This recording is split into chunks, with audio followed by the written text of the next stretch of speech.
So now we are going to cook karning baka na may langka, like your friend na langka.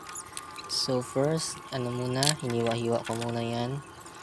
Hiniwa ko tapos sinugasan. Naka-timelapse ako niyan kaya mabilis. Yan. Hugasan ko yan. Tapos after ko hugas niyan, hinugasan ko rin yung langka mong friend. Kasi nakahiwa na din yan eh. Yan. Tapos naghiwa na ako dyan ng mga panakot o mga ingredients na like sibuyas, luya, bawang. Kalimutan ko yung kamatis kaya sinabay ko na lang after nyan, sa clip na yan. Yan, hugasan ko na pati yung sili. Ito yung batuan, nandyan. Pasensya na kayo sa kusina namin, medyo madumi. Yan.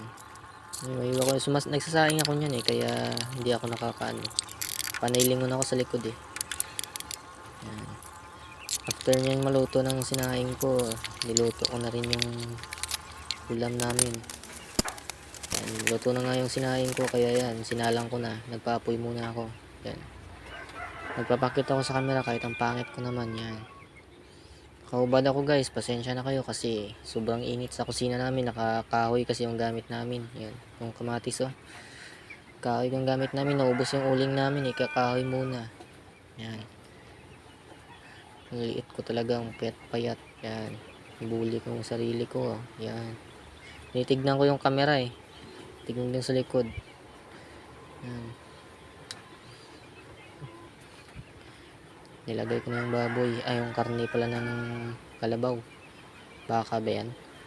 Yan. Tininlag ko muna. Tapos after niya tinlag ng ilang minuto, nilagyan ko na ng tubig. Para palambutin yung yung karne. Ang lagkit ang kasi makunat kasi yung karne. Parang kaibigan mo makunat kapag siningil. Yan.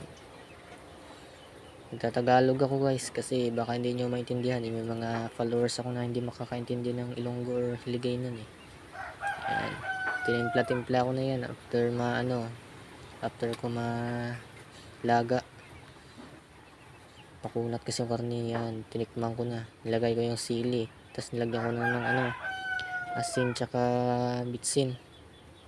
Tinikman ko. Siyempre kapag ako yung tumitikim, tinikman ko yung lasa marami. Parang yung tikim ko parang almusal na yan. Ako kasi kapag ako yung magluluto, marami talaga akong kinakain. Yan. Kumakain ako yung init pa ng kanin namin dyan. Umaaso pa. Umuusok pa. Kain tayo guys. Pananghalian namin yan. Dumating si Papa kaya ako na lang kumuha ng kanin niya tsaka ulam. Yan. Mag-isa lang.